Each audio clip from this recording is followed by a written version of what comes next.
وعلیکم السلام، کیا حال چال ہے حسن بھائی، ٹھیک ہیں؟ الحمدللہ. کون بات کر رہے ہیں بھائی؟ میں بلال بات کر رہا ہوں سرگودا پاکستان سے۔ سرگودا پاکستان، یا علی مدد. بات کریں بھائی. مسٹر بلال. میرا دو سوال ہے مختصر سے۔ ایک تو میں نے آپ کا کلپ دیکھا تھا پیچھے کہ آپ نے کہا کہ بنت رسول اللہ صلی اللہ علیہ وسلم کسی منافق عورت کے کہنے پر مولا علی علیہ السلام سے ناراض ہو گئی تھی۔ تو اسی طرح کے اور واقعات ہمیں ملتے ہیں آقا علیہ السلام کے بارے میں یا باقی دیگر ہستیوں کے بارے میں، تو پھر علم غیب کا کیا ہوگا؟ دیکھیں، اس طرح تو آپ کی کتب میں بھی ہے کہ رسول پاک صلی اللہ علیہ وسلم کو اگر کوئی مثلاً آپ خود کہتے ہو نا کہ رسول پاک صلی اللہ علیہ وسلم حدیبیہ میں تھے، وہاں پہ خبر آیا کہ عثمان کو قتل کیا گیا، تو انہوں نے جنگ کی تیاری لے لی. تو اللہ کا علم غیب کہاں گیا؟ اللہ کو تو پتہ ہے کہ یہاں پہ عثمان قتل نہیں ہوا ہے. عثمان کی تو دوستی ہے کفار سے، کفار اس کو کہاں قتل کریں گے؟ تو وہاں پہ اللہ کا علم غیب کہاں گیا کہ اپنے نبی کو بتا دیتے؟ نہیں، میرا یہ ماننا نہیں ہے، میرا یہ ماننا نہیں ہے کہ آقا علیہ السلام کو علم غیب تھا موقع در اللہ موقع کو تو ہے نا. میں نے آقا کا تو نہیں بولا، میں نے آقا کا تو نہیں بولا صلی اللہ علیہ وسلم، میں نے اللہ کا بولا. اللہ کا تو علم غیب ہے نا. اللہ جبرائیل ہے اس کے پاس، اللہ کے پاس اور بھی ملائکہ ہیں، اور وہ اللہ تعالیٰ کسی بھی وقت نبی صلی اللہ علیہ وسلم کے دل میں بھی الہام کر سکتا ہے. جبرائیل کی ضرورت بھی نہیں، ان کے دل میں سیدھا وحی آ جائے. ٹھیک ہے نا، اس جبرائیل بھی بھیج سکتا ہے، اس میں کوئی کیا ٹائم لگتا ہے. تو اللہ تعالیٰ کا علم غیب کہاں گیا اس وقت کہ وہ رسول صلی اللہ علیہ وسلم کو بتا دیتے ہیں؟ اللہ نے جتنا چاہا اتنا علم غیب دیا، اللہ نے جتنا چاہا اتنا علم غیب دیا، جتنا چاہا اتنا نہیں دیا. آپ لوگوں نے کہتے ہیں نا کہ رسول صلی اللہ علیہ وسلم کو غلط فہمی ہو گئی ہے. انہوں نے اتنا بڑا بھائی جنگ کی تیاری کرو، یہ کہ ہم جنگ جا رہے ہیں، ادھر عثمان قتل ہو گیا مکے میں، ان سے لڑنے جا رہے ہیں. تو وہاں پہ اللہ تعالیٰ نے کیوں خبر نہیں دی؟ بتاؤ. یہ تو اللہ کی منشا ہے نا، اللہ کے کون سوال اللہ کی منشا ہے. تو میں اس کا جواب دے دیتا ہوں. یہاں پر بھی حضرت زہرا سلام اللہ علیہا ہو سکتا ہے، ہم نہیں کہتے کہ ہمیشہ ائمہ طاہرین علیہ السلام ہمیشہ ہر غیب کو جانتے ہیں. ہمارے احادیث میں بڑا پڑا ہے کہ بہت ساری ایسی باتیں ہیں کہ اللہ تعالیٰ کسی مصلحت کے بنا پر اپنے حبیب صلی اللہ علیہ وسلم کو ظاہر نہیں کرتا، اس کو علم غیب نہیں دیتا. وہ کسی بات ہو سکتا ہے. میں یہ بالکل جاننا چاہ رہا تھا کہ ہر غیب نہیں جانتے، چاہے وہ آقا علیہ السلام ہو چاہے وہ کوئی بھی. بات سنو، تم نہیں جانتے، ہم جانتے ہیں. تو ایسی باتیں ہو سکتی ہیں کہ کسی مصلحت کے بنا پر نبی کریم صلی اللہ علیہ وسلم یا ائمہ طاہرین علیہ السلام سے کسی بات کو مخفی رکھیں، اس میں مصلحت فائدہ ہے. یہ ایک مسئلہ. دوسرا مسئلہ یہ ہے کہ بہت سارے سوال جواب ایسے ہوتے ہیں کہ وہ دوسروں کو بتانے کے لیے ہوتے ہیں. مثلا جبرائیل آتا ہے، وہاں پہ بخاری وغیرہ میں موجود ہے، نبی کریم صلی اللہ علیہ وسلم سے پوچھتا ہے اسلام کیا ہے، نبی صلی اللہ علیہ وسلم جواب دیتے ہیں. پھر پوچھتے ہیں کہ ایمان کیا، صحابہ سب سن رہے ہیں بھائی، وہ انسان کی شکل میں آئے، ایمان کیا، وہ جواب دیتے ہیں. قیامت کب ہے، بہت سارے سوال کرتے ہیں. ٹھیک ہے نا. اسی طرح بہت سارے سوال جواب جو ہوتے ہیں وہ اس لیے نہیں ہوتے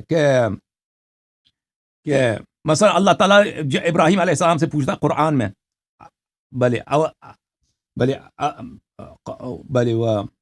قال رب ارنی کیف تحیی الموتى قال اولم تؤمن، کیا تیرا ایمان نہیں ہے؟ قال بلا ولکن لیطمئن قلبی. اللہ کو بخوبی پتہ ہے کہ ابراہیم علیہ السلام کو ایمان ہے، لیکن اللہ کیوں پوچھتا ہے؟ کیونکہ اللہ جب پوچھے گا کہ تیرا ایمان ہے یا نہیں ہے، ابراہیم علیہ السلام کہیں گے کہ جی ہاں بالکل مجھے ایمان ہے. تو آگے جب لوگ قرآن پڑھیں گے، جب جتنے قیامت تک لوگ آئیں گے، وہی نہیں کہیں گے کہ ابراہیم علیہ السلام پہ ایمان تھے. وہ اللہ سے پوچھا کہ مجھے دکھاؤ تو مردہ کو کیسے زندہ کرے گا. ٹھیک ہے نا. تو بہت سارے سوال جواب اس لیے ہوتے ہیں، بہت سارے افعال ایسے ہوتے ہیں کہ دوسروں کو بتانے کے لیے.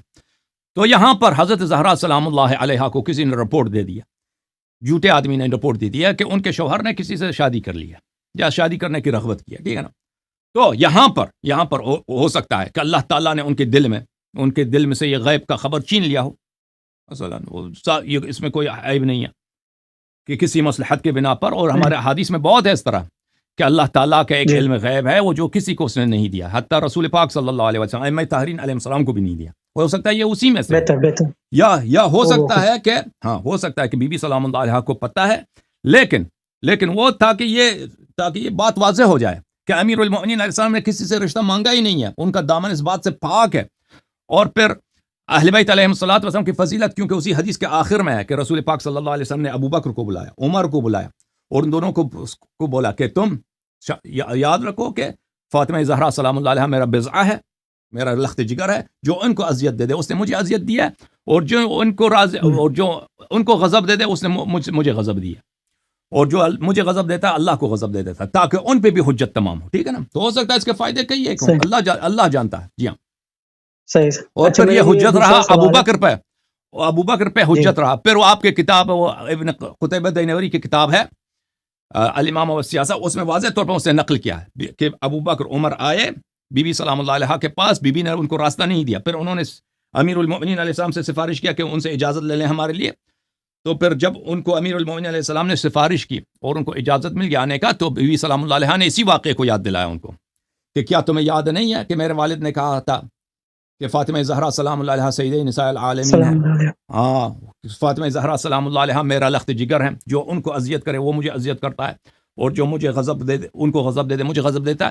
تو ابو بکر عمر نے کہا جی ہمیں یاد ہے، انہوں نے فرمایا تھا. تو انہوں نے کہا میں اللہ کو شاہد بناتی ہوں کہ میں تم دونوں نے مجھے اذیت کی ہے، اور میں دونوں سے بیزار ہوں، اور میں رسول پاک صلی اللہ علیہ وسلم سے اپنے بابا سے تم دونوں کی شکایت کروں گی. تو یہ واضح طور پہ آپ لوگوں کی کتاب بھی، ہمارے کتابوں میں تو بہت موجود ہے، آپ کی کتاب میں بھی موجود ہے. ٹھیک ہے نا؟ تو اس کا ایک بہت بڑا فائدہ ہوا کہ ابو بکر عمر پر ایک اتمام حجت ہوا. مزید بولیں. میں نے آپ کی نا کافی ویڈیوز دیکھی ہیں جن میں آپ آقا علیہ الصلوۃ والسلام کے انتقال کے بعد مدد کی بات کر رہے ہیں، لیکن وہ جو بھی آپ حوالہ جات دیتے ہیں وہ ان میں ظاہری اسباب پہ ہوتی ہے. تو کوئی بھی کتب اہل سنت سے آپ کوئی دلیل دکھا سکتے ہیں جس سے یہ ثابت ہو جائے کہ کسی نے بھی، چاہے وہ مولا علی ہو چاہے وہ کوئی بھی ہو، انہوں نے کسی بھی آقا علیہ الصلوۃ والسلام سے مدد مانگی ہو بعد وفات، بعد انتقال؟ نبی صلی اللہ علیہ وسلم سے مدد مانگی ہو؟ ہاں جی. کیوں مدد نہیں مانگ سکتے؟ آپ مجھے بتائیں نا، مدد کیوں نہیں مانگ سکتے بعد انتقال؟ زندگی میں مدد میں کیونکہ میرے پاس کوئی دلیل نہیں ہے. ہاں، میرے پاس ایسی کوئی دلیل نہیں ہے کہ میرے پاس کوئی ایسا عمل نہیں ہے کہ مولا نے کیا ہو یا کسی صحابی نے کیا ہو. دیکھیں آپ لوگوں کے پاس جو ہے احادیث بہت کم ہے.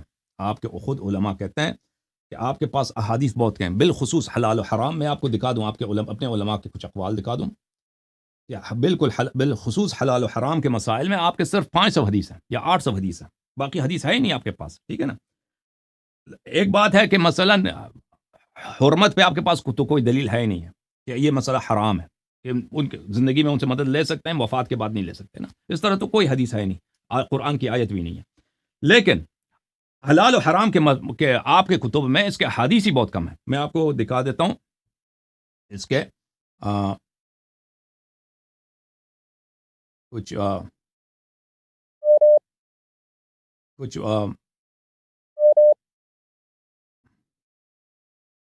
کچھ اس کے کچھ ریفرنسز آپ کو دکھا دیتا ہوں.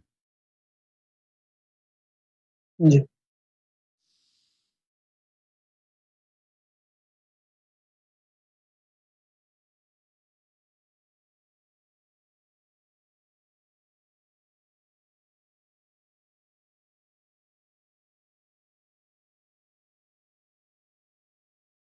یہ کتاب ہے البحر المحیط، البحر المحیط فی اصول الفقہ للزرکشی.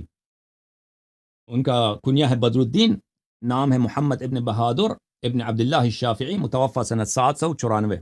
الجزء الخامس. بہت بڑے عالم گزرے ہیں علم حدیث میں، علوم قرآن میں، ادب میں. ان کی کتاب جو البرہان ہے علوم قرآن میں، اس جیسا کتاب ہے ہی نہیں. نہایت بہت بلند پائے کا عالم ہے. یہ کتاب چھپی ہے سنہ 1992 میں کویت میں، وزارت اوقاف میں، اچھا دار الصفوہ میں. یہاں پہ اس کتاب میں آپ کو لے کے چلتے ہیں صفحہ نمبر 13 میں. یہ صفحہ نمبر 13 یہاں پر فرماتے ہیں کہ امام الحرمین الجوینی فرماتے ہیں اکثر الحوادث لا نص فیہا بحال. ہمارے پاس اکثر جو واقعات پیش آتے ہیں، افعال پیش آتے ہیں، اس میں حدیث نہیں ہے. ولذا قال غيره من الأئمة لو لم يستعمل القياس أفضى إلى خلو كثير من الحوادث من الأحكام لقلة النصوص. کہتے ہیں کہ اگر ہم قیاس نہ کریں تو ہمارے پاس کوئی حدیث بچتا ہی نہیں، حدیث ہمارے پاس بہت کم ہے. اچھا ملاحظہ فرمائیے، یہ کتاب النکت علی کتاب ابن صلاح، ابن صلاح صاحب کی کتاب ہے النکت. حافظ ابن حجر صاحب کی کتاب ہے، ابن صلاح کی کتاب نکت پہ انہوں نے شرح لکھی ہے. یہ المجلد الاول، یہاں پہ ایک منٹ میرے بھائی،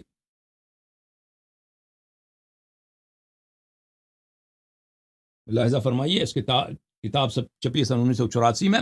یہاں پہ آپ کو لے کے چلتے ہیں ملاحظہ فرمائیے. بلے قال احمد ابن بلے فقد ذكر ابو جعفر محمد ابن الحسین البغدادی. محمد ابن حسین البغدادی جو ابو جعفر محمد ابن حسین البغدادی ابن احمد ابن حنبل کا شاگرد ہے، اور اس کا کتاب التمیز، کتاب الرجال اور بہت ساری کتابیں ہیں. اور حافظ ابن حجر اپنے کتاب تہذیب التہذیب میں اس کے بہت سارے اقوال نقل کرتے ہیں، کتاب التمیز سے جو وہ احمد ابن حنبل سے نقل کرتا ہے، اور کتاب تہذیب الکمال میں بھی حافظ مزی اس کے بہت سارے اقوال نقل کرتے ہیں احمد ابن حنبل سے. تو یہ احمد ابن حنبل کے بلا واسطہ ڈائریکٹ شاگرد ہیں.